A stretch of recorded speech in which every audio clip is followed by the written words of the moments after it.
Peace and love, family, and welcome back to another Sunday Hope and Healing session. Getting started a little later today than usual. I won't make excuses for it, but we're glad to be here as always on Sunday Hope and Healing sessions, for Sunday Hope and Healing sessions, where we address physical health, mental health, spiritual health, really all aspects of your beingness, and we address healing relative to all aspects of your being.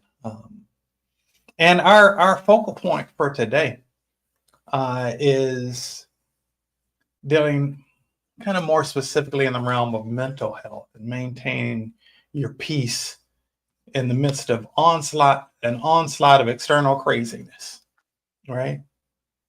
I'm broadcasting from the United States. I know a lot of people check in from different places on the planet. And I hope some of you all will still be able to see it today, given that we're starting as late as we are today. Again, apologies for that, but I believe we have things worked out now. At any rate,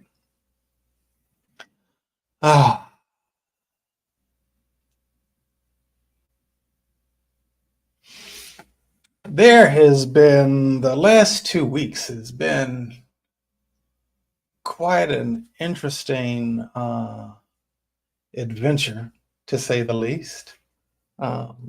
If you live in the United States, amidst in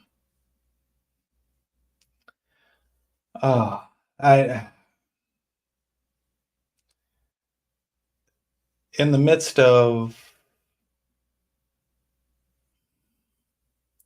political craziness, absolute insanity, in my opinion.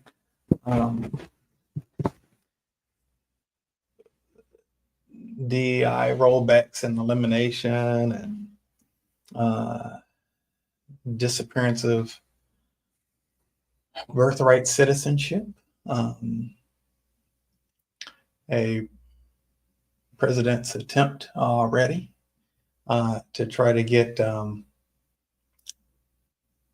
extended terms. I don't want to go over too much the stuff that's already in the news and that we're already being significantly bombarded with, right? Significantly bombarded with.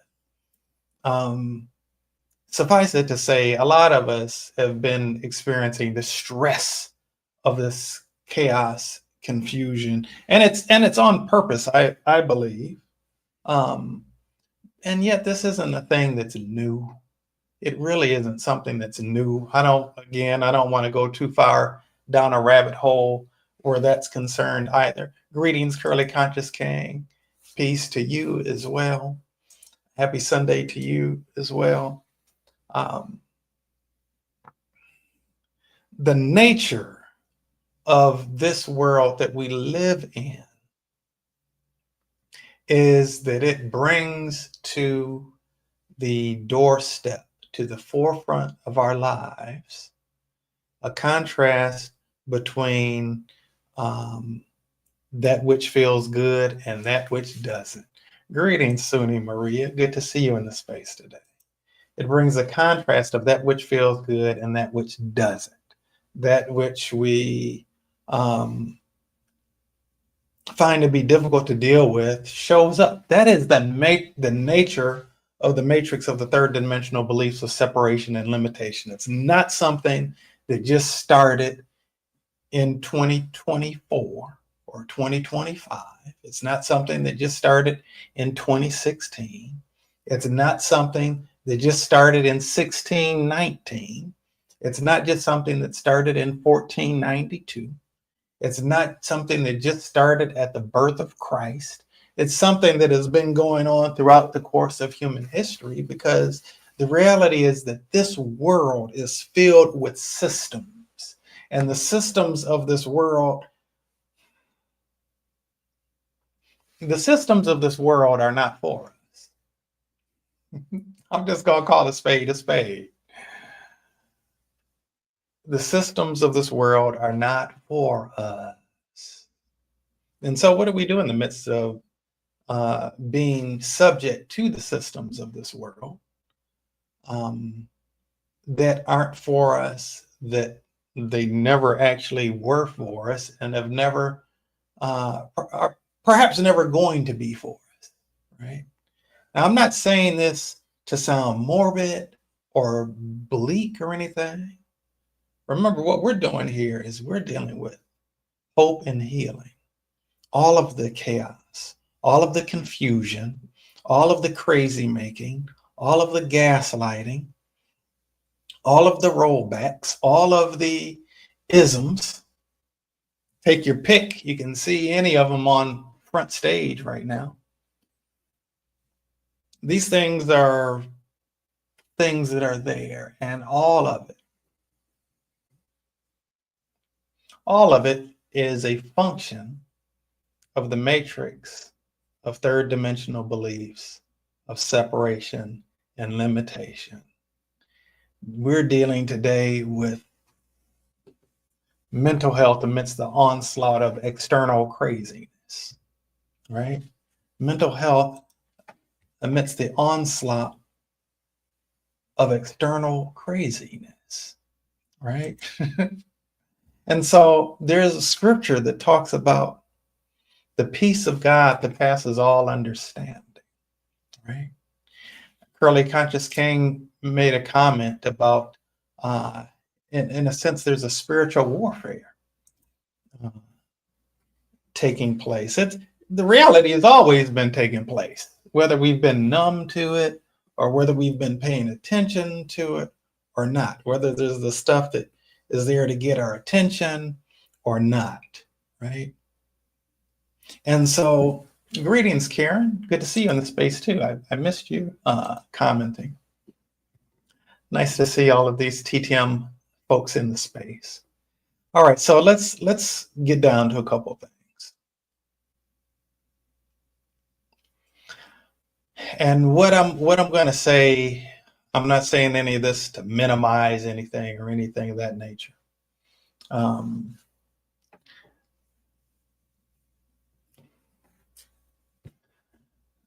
The chaos and the confusion feels very real.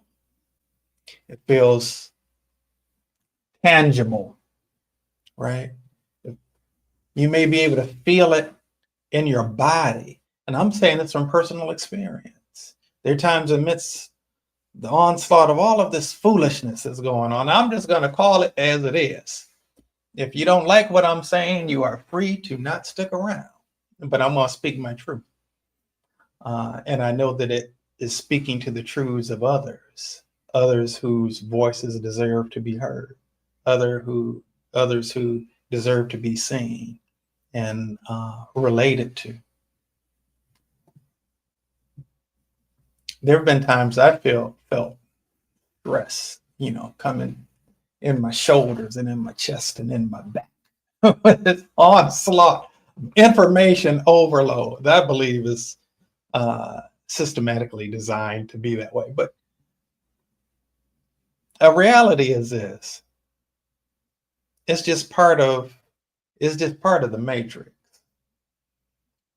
We can get caught up, and we frequently do, with the various aspects of the matrix. But what I'm wanting for us is for us to transcend the matrix altogether, right? To be free of all of it, to be able to dwell and rise and dwell above it, if you will. And if I can kind of reference the first movie, The Matrix, which is actually the inspiration for the title of this healing modality of transcending the matrix, is that there was one who was the one. Neo was his name. He didn't understand himself to be the one at that point.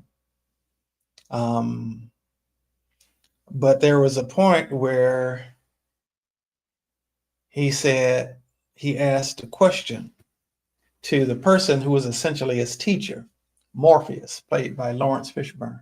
Keanu Reeves played Neo. And shout out also to Trinity, played by Carrie Ann Moss. These were the three most central figures in the Matrix trilogy. And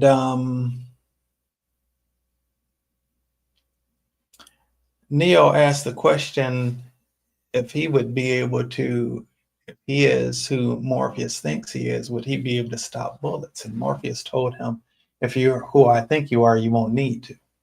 Right. He was able to be much less subject to the limitations of the matrix, that I call the matrix of third dimensional beliefs of separation and limitation,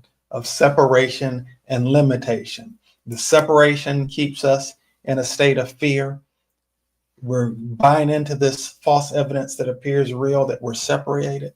And then that keeps us locked into a state of emotional fear where we're kind of going around with a level of tension and anxiety that just kind of becomes a part of our way of being, where we've got heightened adrenaline and cortisol levels, where our amygdala is overactive, where we're,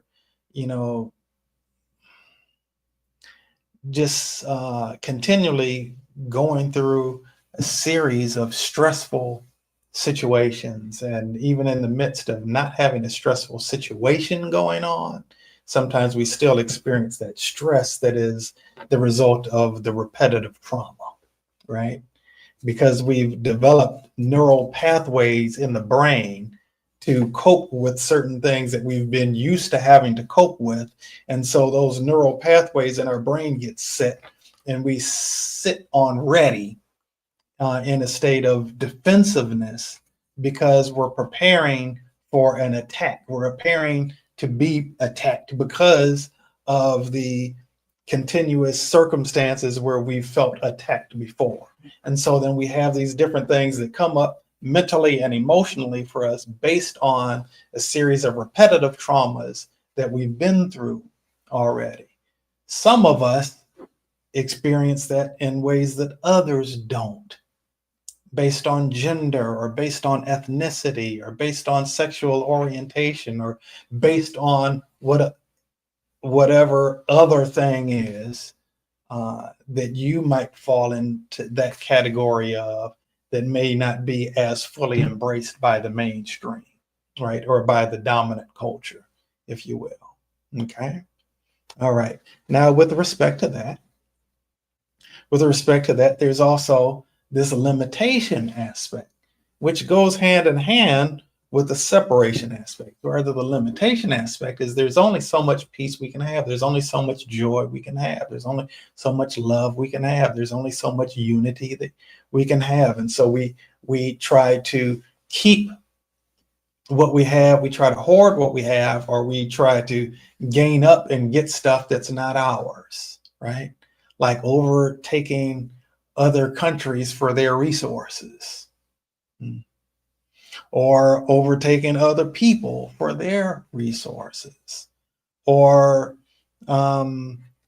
doing these little things to make other people feel bad so that you can feel better about yourself, right? These are things that are just pervasive. They're pervasive, and it's insidious, right? It's insanity. As a soul who clearly recognizes on a soul level that I'm not from this place called Earth, that my soul comes from a place that knows a totally different way of being, and who had for many years really wrestled and struggled with, why are things the way that they are here? This isn't how it's supposed to be, because I have memories of a place that was peaceful. I have memories of a place that was rooted and focused in love. I have memories of a place where where souls are supportive of one another and embrace one another for who they are.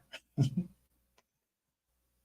have memories of a place that supports the greatest good of everyone. And here it's it's not quite that, right? At least such has been my experience, and I'm willing to guess that such has been your experience too. All right. So I there is a part of me that feels so tempted to get preachy today. I'm gonna save that, for another time. I want to focus on the healing right now. I want to focus on the healing because the people are in need of healing. There's too much going on to ignore the need for the healing. Greetings, Jennifer Bliss. Good to see you in the space today as well. Right. So let's get into this healing. And if you want to give yourself to the experience of a greater level of peace internally, and to be able to operate outwardly in the world from a place of internal peace, such that it might help to spread the peace, right? The weapons of our warfare are not carnal. We're not wrestling with flesh and blood. It's not the people that we have issues with, even though there's some crazy people in the world, right? It's not the people. It's the energy behind the people, right? That we've got to deal with. And it's the stuff that's going on in the space between our ears, our own ears, and within our own souls that it is that are the things that we need to deal with, right? So if you'd like to experience a greater peace amidst chaos and confusion are just the words that keep coming up for me, right? If you want to experience greater peace amidst all of the chaos and confusion, a lot of which I believe is manufactured. And yes, it's being manufactured through people, but it's being manufactured as a function of a system that's bigger than the people that are carrying out the craziness, right? And it predates the United States of America, right? It predates the civilization of Europe, right? I mean, pretty much as long as people have been on Earth, right?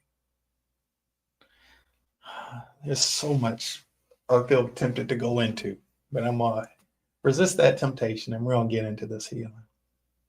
God, I know you to be a healer. I know you to be a deliverer and a redeemer. Through the union that we share, through the power, oh gosh, through the power of your pure love. A love that is patient and that is kind, that is not easily angered. A love that keeps no record of wrongs. A love that's not self-seeking. A love that's not proud or rude.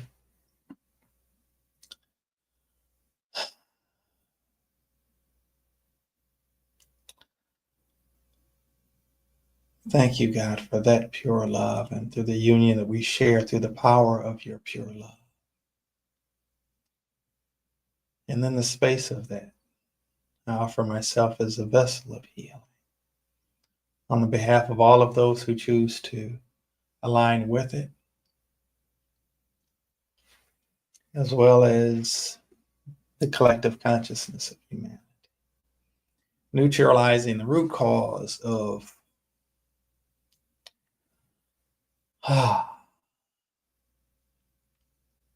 the negative internal effects, all negative internal effects of external craziness and confusion and information overload and feeling unsafe from the point of the root cause and the entire energetic structure of every strand of DNA in every cell of our bodies, and transmuting it into and replacing it with that peace of God that passes all understanding. The ability to see beyond the illusion and to see the greater truth, to dwell in the state of miracle mindedness, to be able to actively and effectively put into place spiritual principles that allow us to dwell in the space of perfect peace, in the place of peace profound, and even, yea, enter into the sustainable state of supreme satisfaction. And I bear witness to our wholeness on this date and in this time and space called now. Thank you, God.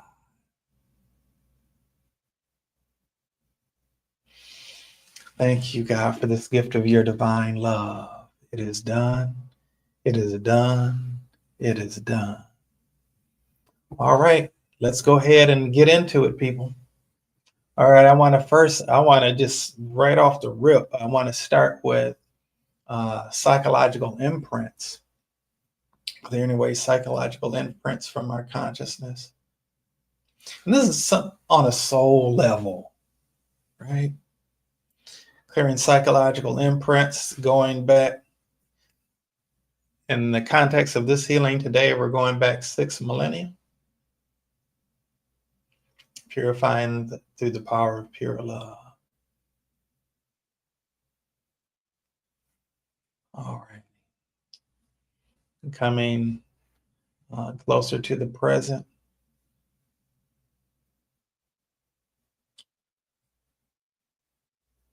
Let's bring it into the centuries. 9876 543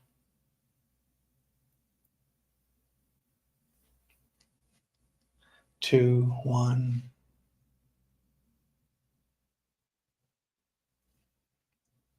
And decades 10-9-8-7-6.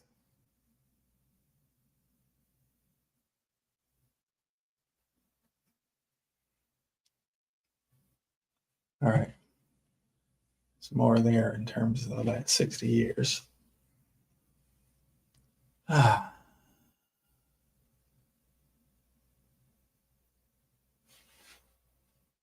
60 years ago is 1965. Okay.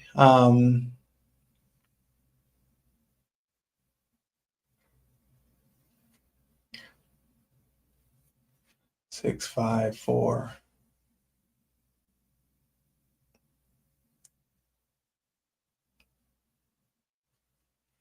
432.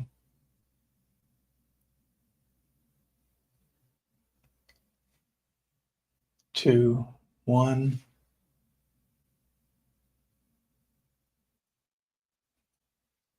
Okay. And let's go forward, actually. 1, 2, 3, 4, 5, 8 millennia. All right, so we're extending this healing forward. Okay. Thank you, God. All righty. Let's look at the negative. I'm just jumping somewhere totally different right now. The negative effects of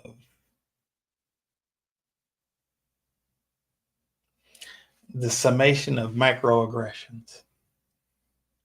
And purify those through the power of pure love.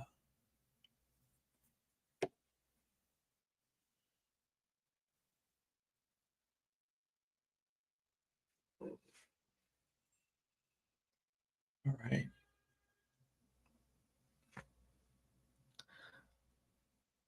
I'm gonna delete the negative effects of the summation of microaggressions.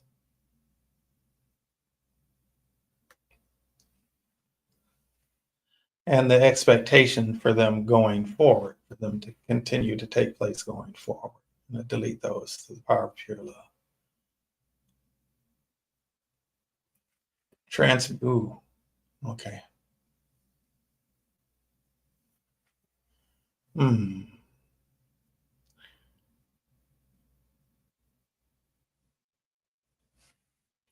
All right. I'm going to transmute those into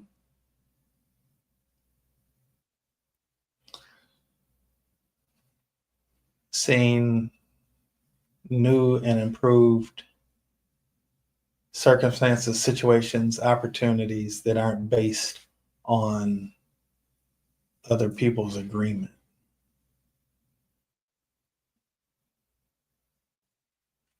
And not based on other people's approval.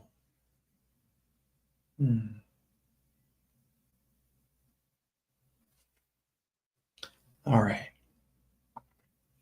All right. Boy, there is so much coming up here.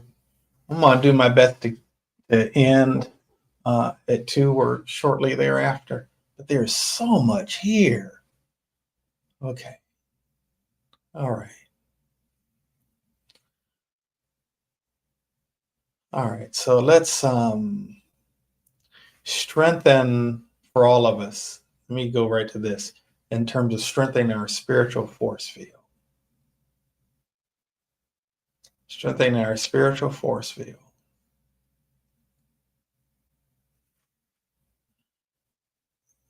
So that it's harder for the craziness to make its way in through that filter, where all of that's filtered out. Where we're able to actually be aware of it and not be blind to it per se. Yes, Curly Conscious King. This is very layered, very layered. Okay. So to be able to strengthen us to be able to see the craziness, be immune to it, be compassionate to those who are not immune to it, and to be able to call out the craziness as it's appropriate to do so, and to be able to properly inform and educate from an elevated space, not from a lower self space, but to be able to do so from a higher self space. And purify that through the power of pure love. Strengthen us all where that's concerned. And speaking of strengthen us, let's want to strengthen our nervous system.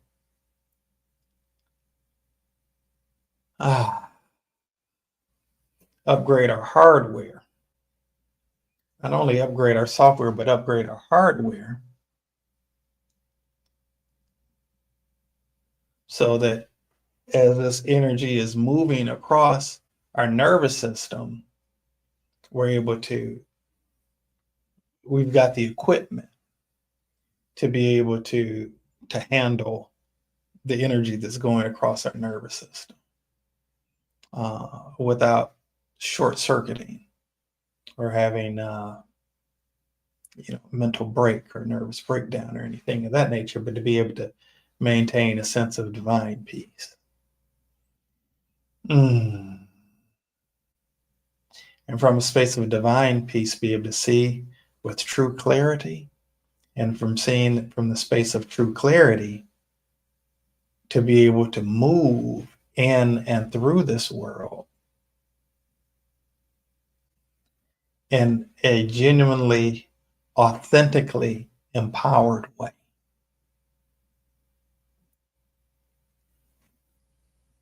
Okay. And to be able to help genuinely empower others to do the same will really boost that.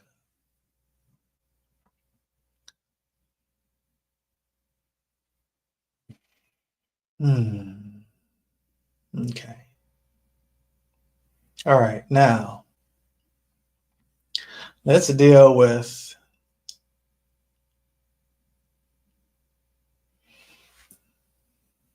let's deal with the concept of feeling unwanted.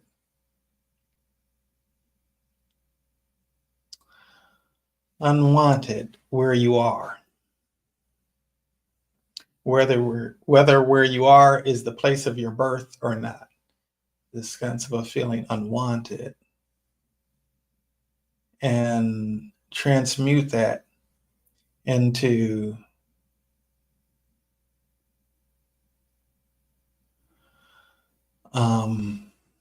accepting your role as a spiritual ambassador where it is that you are on planet Earth. Accepting your role and your mission. I like that word mission better than role. I like that word mission much better than role. Accepting your mission as a spiritual ambassador on planet Earth. And strengthen, our confidence going forth towards the fulfillment of that mission with profound confidence.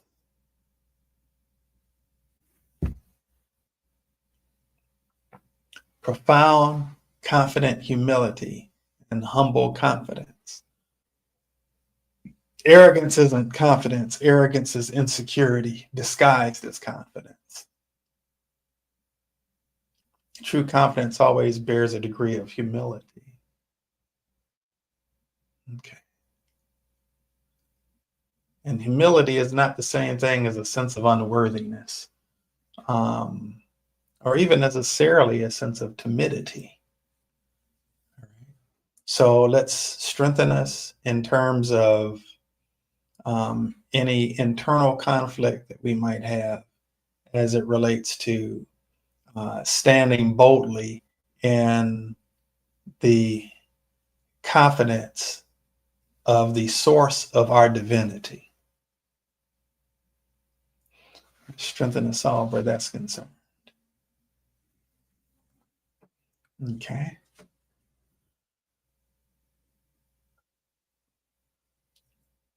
Okay. Thank you, God. All right. Now let's look at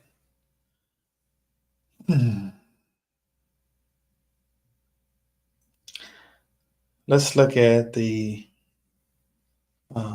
collective consciousness of the Western world. Purify that through the power of pure love as it relates to the way that we're negatively impacted by it.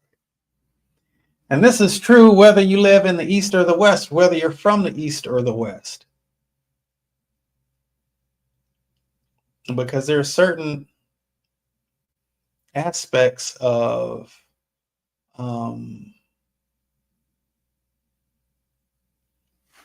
mental insanity that have made its way all across the earth, rooted in the West, but have made its way all across the earth.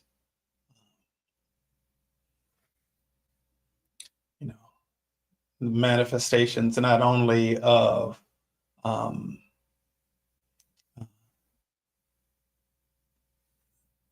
physical colonization, but colonization of the minds, colonization of ways of being, where certain ways have just been adopted collectively, have infiltrated most of the planet. There are some places and some peoples that haven't been necessarily so impacted by that, like the Dogon, for instance, but most of the planet has been infiltrated by it. So you want to transmute that, replace it with a sense of profound peace. Thank you, God. All right. And to be able to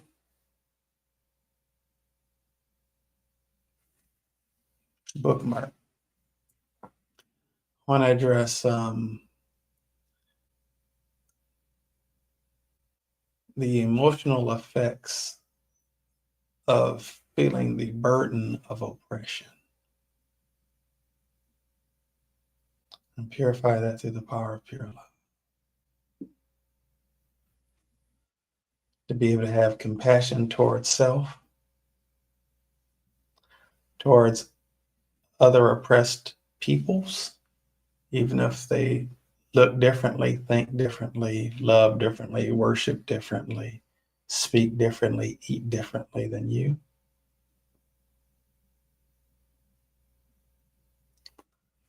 All right. And to be able to have compassion also for the oppressor. There's some spiritual maturity that's required here. We're doing healing to help strengthen us all in that area. Okay. That mindset is actually coming from a place of mental and emotional brokenness that's being carried out. And there's just whole systems that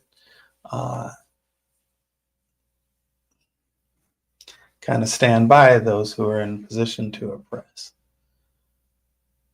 All right. To be able to have compassion for them to be set free from the internal brokenness and all of the ways that that's reinforced. Now, I've talked before about the ego. We all have one. And in the context of which I'm talking about ego, I'm talking about it as an acronym. The part of us, ego, the part of us that tries to edge God out. And all of us have aspects of us in our psyche. Psyche, by the way, means soul. All of us have aspects of us that endeavor to edge God out. And when we get into these ego-based conflicts, and that tends to be what conflicts are, just by the nature of the conflict, is that they tend to be ego-based when we're dealing with other people, other groups of people, etc. They tend to be ego-based. And unfortunately, a sad reality of it is that if your ego appears to win, you've actually been the one who's lost more, because then you psychologically start to believe that the ego path that you've been taking is the right path, that it's the one that leads you to victory, which creates a profoundly skewed, warped sense of reality. Okay. And further embeds one in one's own egoic nature, one's own lower nature, makes one further subject to spiritual devolution instead of evolution, to greater spiritual descent instead of spiritual ascension. And the reality, I've said it over and over again, atonement is another word for salvation, which is another word for liberation, which is another word for enlightenment. Okay. When we're healed, we're not healed alone. When we're broken, we're not broken alone. The more broken we are, the more we infect other people with our brokenness. The more healed we are, the more of a role we can play in the healing of others as well, right? And so I want to strengthen all of us to be able to divest from our own egoic nature, to be able to divest from our own egoic nature, and to be able to base our sense of identity on our spiritual selves, on our higher selves, on our higher nature. And that we're able to really, truly see who we are, not in the context of that which keeps us stuck in this, on this karmic wheel, or in this cycle of death, of birth, death, and rebirth, where we're continuing to repeat the same patterns and frequently doing so, I have this visual in my head of a vehicle in the sand or the mud where they're spinning their wheels, and the faster they spin them and the more they spin them, the deeper down they're going and the more stuck they're getting, right? And so I want to strengthen us all, empower us all to be able to not only stop spinning our wheels in a way that's digging us deeper, but to somehow get our treading on a firm foundation that actually will allow us to get out of the mess that we've gotten ourselves into. And beyond that, there's it's a Buddhist teaching, Autobiography in 5 chapters. I hope I say this right. I'm walking down the street. There's a hole I fall in. It's not my fault. I don't see it. It's not my fault. It takes me a long time to get out. There's a hole in the street I walk into. I fall in.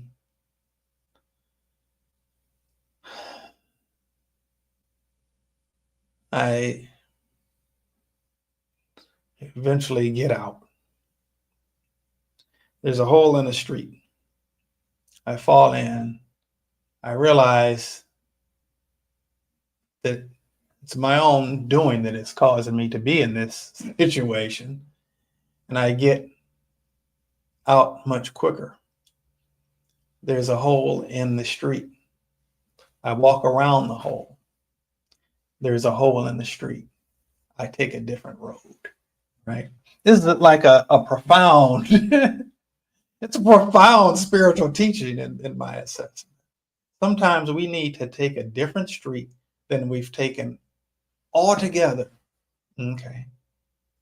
I said, after, I remember very clearly September 11th, 2001, and that was a very emotionally overwhelming day. It was a very emotionally overwhelming day for many people, right? And I remember saying then, what if we declared September 11th as a day of forgiveness? What if we declared it as a day of forgiveness? That's a paradigm shifting. That's that kind of thing is a paradigm shift in mind, and it's a thing that can create a paradigm shift in terms of our overall collective lived experience. Okay. We choose to just go down a different road. I want to strengthen all of us to be able to have compassion for the broken parts of ourselves and all of the ways that we, in our brokenness, have further contributed to our own brokenness, and to be able to have compassion to the broken part of others who have participated in our own brokenness. And the brokenness, and to be able to have compassion for the broken aspects in them that have caused them to repeatedly do it. And to be able to see beyond their guilt, and to be able to see the innocence that they may on the surface pronounce, but they deep down inside don't actually recognize or behold within themselves. And so when you punish other people, when you rain hell on other people, okay, whether it's through your actions, through your words, or even just through your perception, you are taking a strike against your own spiritual growth and development and unfoldment. This isn't what I want for you people. This isn't what God wants for you. The intention is for us to all be free. We can't be free by wanting to see those who have hurt us suffering. As tempting as it may be, we can't be free.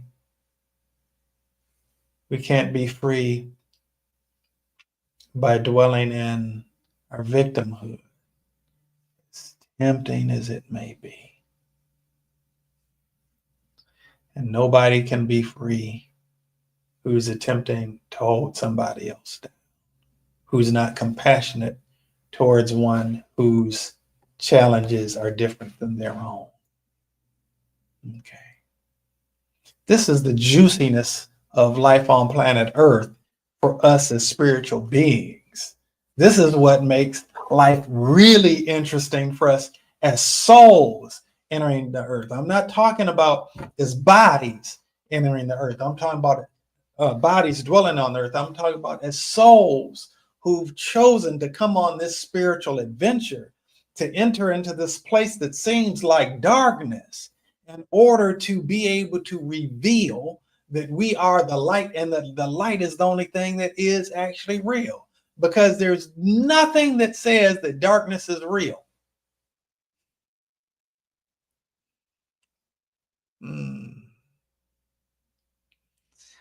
I've said it before, I will say it again.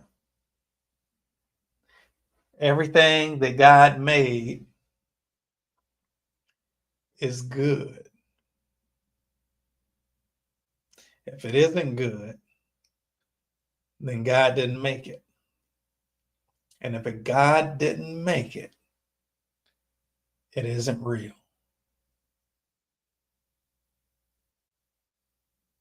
Course in Miracles says it like this: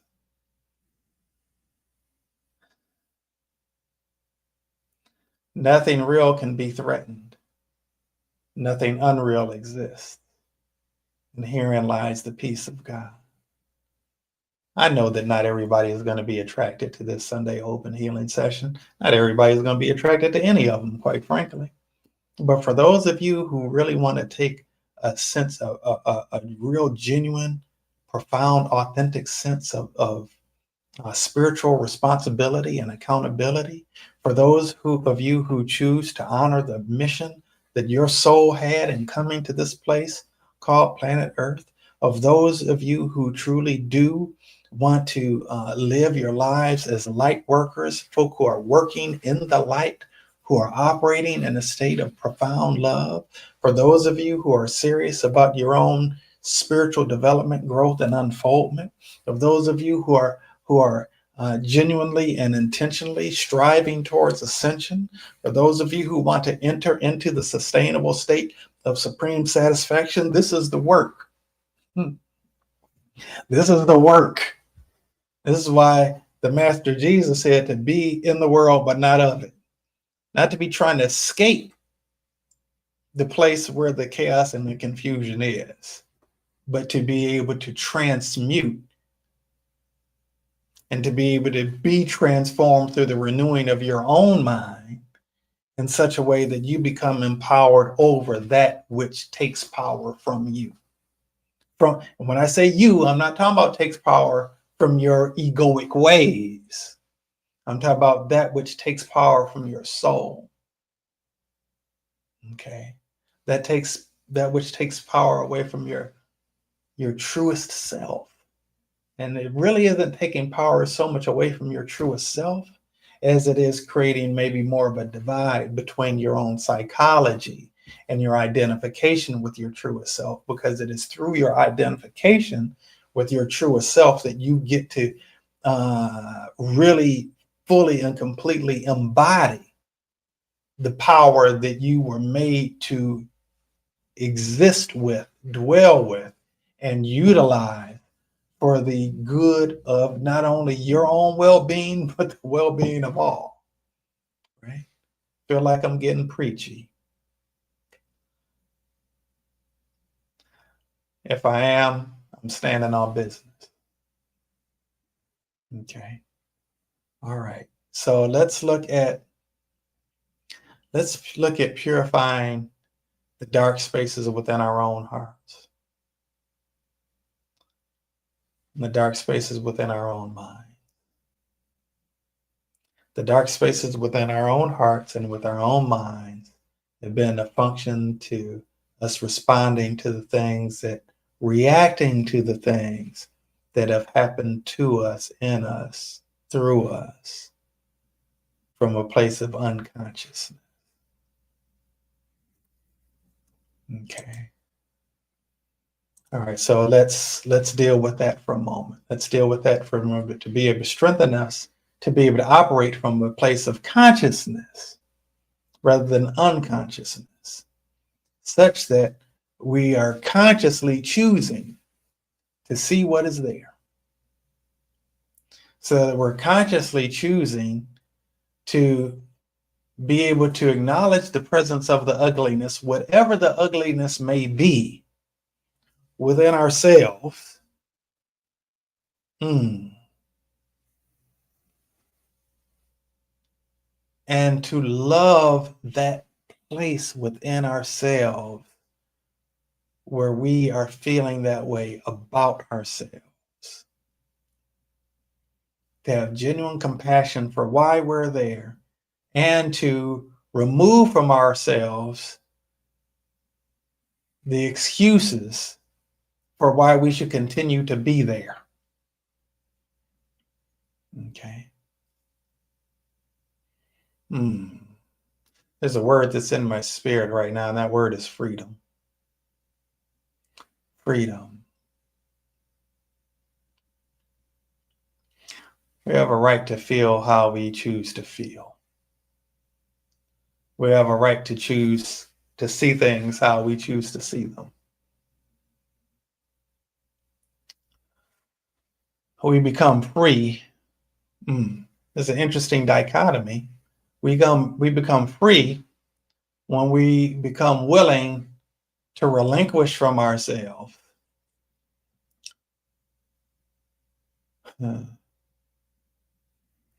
lowercase s,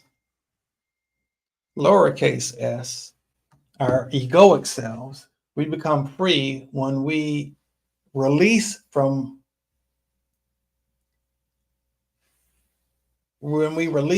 our own free will the right to identify with our ego self. All right, so let's look at that right now. Let's do some healing in terms of that. To open our spiritual eyes to be able to see the futility of aligning our consciousness with our egoic selves. Excuse me. It's another one coming. Excuse me. Thank you.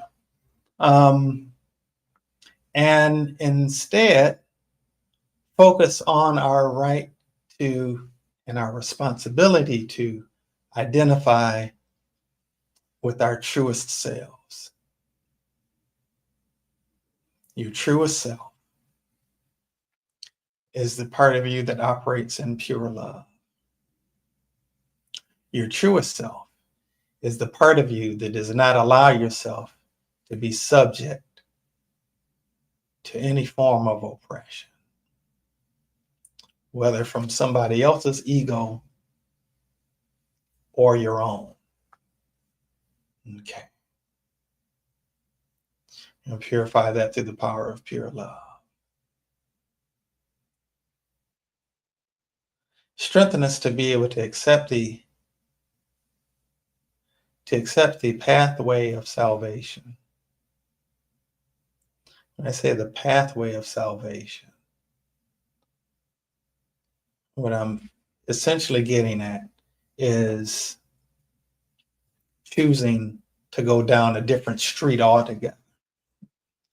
Not going down the road where there's a hole in it that you fall in that somebody else created, and it's not your fault that you fell in it, and you're just subject to all of the pain and all of the challenges of being in that hole, and therefore takes you forever to get out of it. I'm not talking about going down the hole. You don't start to play the blame game the way that you did, but still you don't feel like it's your fault that you're there, in the first place, and you're experiencing the pain of being there and still take quite a while to get out.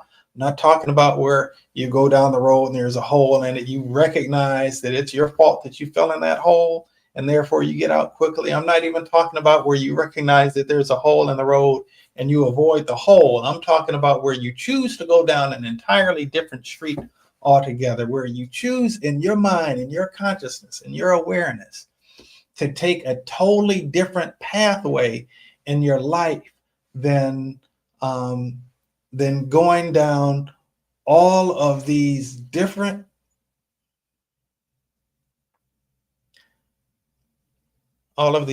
paths to one's own demise. And there are all kinds of things, beloved, that lead to one's own demise. I want to strengthen us all to be able to attune our consciousness and align to that which brings us to salvation, to atonement, which is at one, which brings us to enlightenment, which brings us to liberation, which brings us to ascension. All of those things are really, they're different words, but they're synonymous. You know, they all are speaking to the same thing. Right. Greetings, Mel K. Good to see you in the space today. All right, so let's strengthen all of us to be able to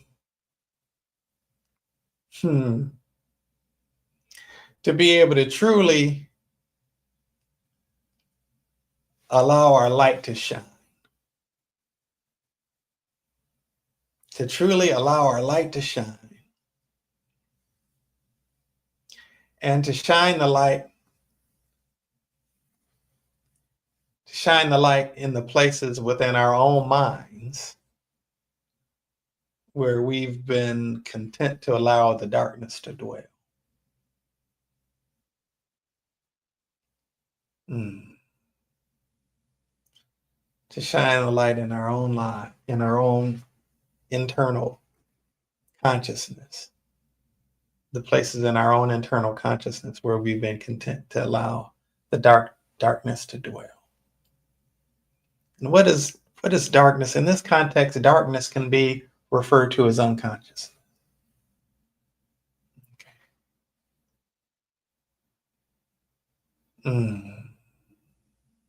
So that all of the places where we've been unconscious, where we now are conscious.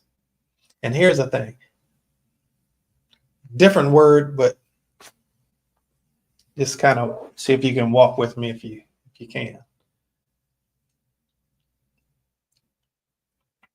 Unconscious is something a little different from subconscious. There are a lot of things that are dwelling within us subconsciously, where we subconsciously have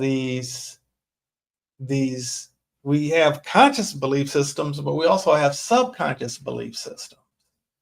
And based on what's going on within us subconsciously, we end up experiencing a lot of that outwardly in our lives. The ways that we end up sabotaging ourselves, the ways that we end up having the implicit biases that we oftentimes do, the way that we end up moving in the world is largely based on the things that are going on within us subconsciously.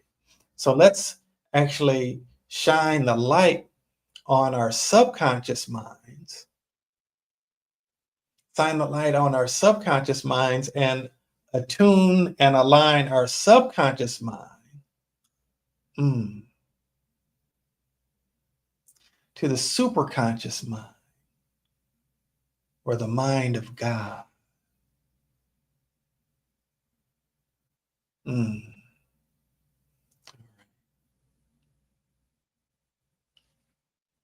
then to take the reptilian aspects of our mind, of our brain, not our mind, our brain. The mind and the brain aren't the same thing. The brain is housed in the skull. The mind exists within every cell of the body. All right.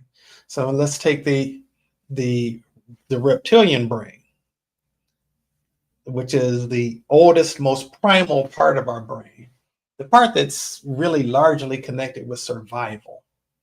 Okay. And we want to redefine for ourselves what survival means and what survival looks like, so that our survival is really directly tied, our true sense of survival is really directly tied to our agreement for enlightenment. Mm. Mm. So that everything that we do, you've heard the term CYA? CYA, you've heard that term before, maybe some of you? Anybody knows what the term CYA stands for? It means cover your backside. Okay, and a lot of the things that we do going through life are ways that we're trying to cover our backside, right? And some of the ways that we try to cover our backside, are ways that expose other people's backside, or actually ways that expose other people's front side, ways that make sometimes other people put them in a position of vulnerability. Okay, but I want us to, in this paradigm shift, a lot of times we've in the past done things to hurt others and hurt ourselves, because you can't hurt somebody else without hurting yourself. And if you are numb to the fact, or you're blind to the fact that you are hurting yourself when you're hurting someone else, it's even worse, because you're going to continue to hurt yourself by continuing to act out in ways that also hurt others. Realizing that we're all divinely interconnected. I mean, I don't know too many people who would consider themselves sane who punch themselves in the face as hard as they could, right? Or who would take a hammer and pound their foot with it, right? They're all different members of the body, but it's all the same body, right? And so it would be insane, absolutely insane, to take a hammer and hit your foot with it, or your hand with it, or to punch yourself in the face as hard as you can. It's ridiculous, right?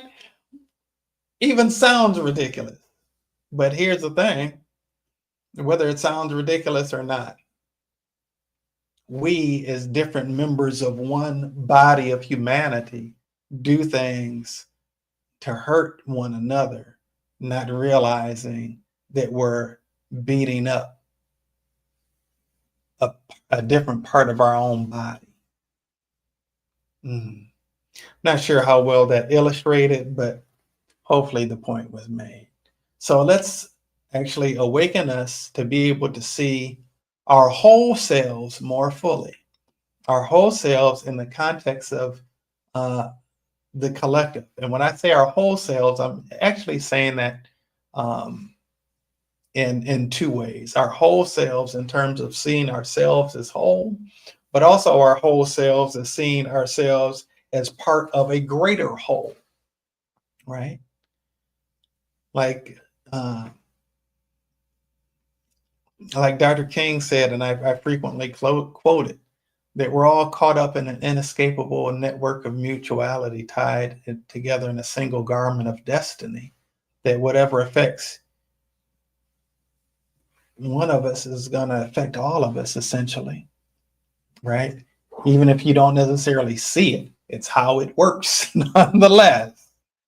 It's how it works nonetheless. So let's strengthen us all to be able to see ourselves as whole, to be able to see our fellow members of creation as whole, and to be able to see ourselves as part of the greater whole that is not separate from ourselves, to be able to see the oneness of the whole, and not just as a spiritual platitude. Ooh, that was an important thing. not just as a spiritual platitude, but as an actual perspective of reality. Okay. Oh boy, I told you there's just so much here. We're going to need to do a part 2. I can't keep going all day long. We've got to cut this off at some point. But the reality is that there is a lot of room for a lot of healing to happen. So we're going to have to follow this up with a part 2. I love you all, and I want us all to dwell in a state of peace. I want us all to dwell in a state of peace. We're worthy of that. We're all worthy of dwelling in a state of peace. Okay? No matter what your contribution has been to a lack of peace, you're worthy of dwelling in peace. Yeah, thank you for the healing that's taken place today. Thank you for restoring our souls, for helping us to be transformed by the renewing of our minds, for elevating our consciousness above the chaos and confusion and allowing us to enter into a greater state of peace. Thank you for this healing, and thank you for the love that inspired it. Thank you for all of the blessings that you shower upon us. And thank you for blessing us to be a blessing. May we let our light shine. May we let our light shine as a function of who we are. May we, in the daily living of our lives, let that light shine from a space of pure love, and to shine it in ways that bring peace and light and love to those that we encounter. Thank you so much for these gifts of your divine love, and I affirm that it is done, it is done, it is done. Okay, beloved. You're welcome, Jennifer Bliss, and thank you all. Thank you all for being here, for investing your time to be with us today for this opportunity for us all to get some healing, for us all to get a greater level of peace, attend to our mental health, engage in some genuine, authentic self-care. All right? We have a responsibility. We have a responsibility not only to ourselves, but we have a responsibility to the other people that we share the planet with, to tend to that self-care, to experience that soul level healing, to keep our souls well. Thank you for that. Protect your peace and keep your soul well. I like how you put that, curly conscious king. That resonates. Anyway, yes, we have a responsibility to do that. We have a responsibility. It's not just a privilege. We have a responsibility to do that. So may we be able to respond according to the times that we find ourselves in. That's what responsible means. It's about your ability to respond in the midst of what these circumstances may be. Okay. All right. Looking forward to seeing you all who will be there for the Transcending the Matrix Level 1 class later this month, the 21st to the 23rd of February, and the Level 2 class, the intermediate, Transcending the Matrix intermediate class, dealing with mental and emotional healing, neurological upgrading, and brain optimization. I love you all. You are loved. You're worthy of love. I'm thankful for the opportunity to share the planet with you at this time. And even though it doesn't always feel pleasant, saying some of the stuff that happens here, I'm thankful that we get to be here together. Love you from my heart to yours.